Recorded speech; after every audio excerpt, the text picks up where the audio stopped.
Okay mga bossing, magandang araw sa inyo. At syempre meron tayong ginagawa. Okay, mga bossing, taxi, meron tayong kliyenteng taxi ngayon. Ang issue ng ating taxi, may umiingay. So may naririnig siyang umingay, kahapon lang daw. So chinek natin mga bossing. Hindi natin masyado makita yung ingay, pero nakikita namin sa pulley. Kaya pinababa natin yung pulley, pero positive mga bossing. Stack up yung ating pulley. Ayan o. Hindi na umiikot yung ating inside ng ating bearing. O kaya tapos itong hub niya hindi na rin pantay ang kain. So pwede naman sana na bearing lang, no? Pero ang problema kung magkakaroon ng pag-slide, magkakaroon lang ng trouble, baka masunog lang, kaya papapalitan na natin ng pulley assembly. O ito umiikot mga bossing. Ito bago to. Ayan. Ito hindi na, wala na. O kaya pala dinala sa mekaniko, hindi rin nila makita. Tapos pina-pull out nga natin dahil doon ko siya medyo may naririnig-rinig konti. Buti mga bossing, hindi kinain yung shafting natin. Ito yung ating dinukot lang natin para syempre save na natin yung freo niya. Ayan o. Yun ang problema mga boss pagka kinain yung shafting na yan. So magkakaroon ng wiggle yan, magka-grounded yung magnetic clutch negative. So buti nakakita agad ng ating driver, no? O naramdaman agad niya. Kasi kung tuluyang kinain yung shafting, o palit compressor or palit ulo tayo. Okay, so dinukot lang yan para makatipid pa ng konti. Pulley assembly. BIOS 2016 ata ito mga bossing. Okay, so yun lang ginagawa dito sa ating shop. Palit lang tayo ng pulley assembly ng ating BIOS. Okay?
Okay, nakakabit na. Start na.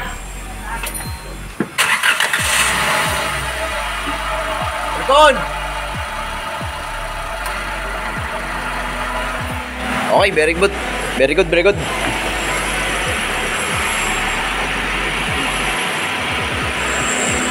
O, tingnan nyo kung may ingay pa.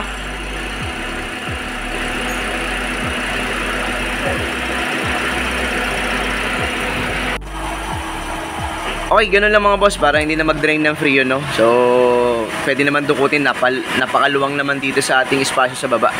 So, marami nang nakakalam niya na nadudukot naman yan, no? So, itong video natin na to doon sa mga hindi pa nakakalam na pwede namang madukot yung ating pulley assembly. Lalong-lalo na yung mga BIOS at ganito mga modelo mga bossing.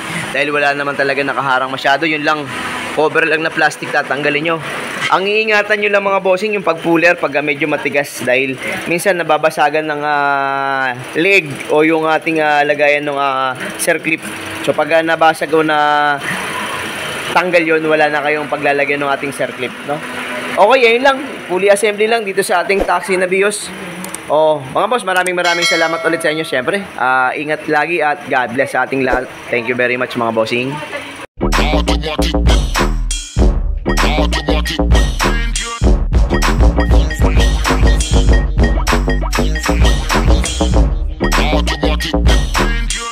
All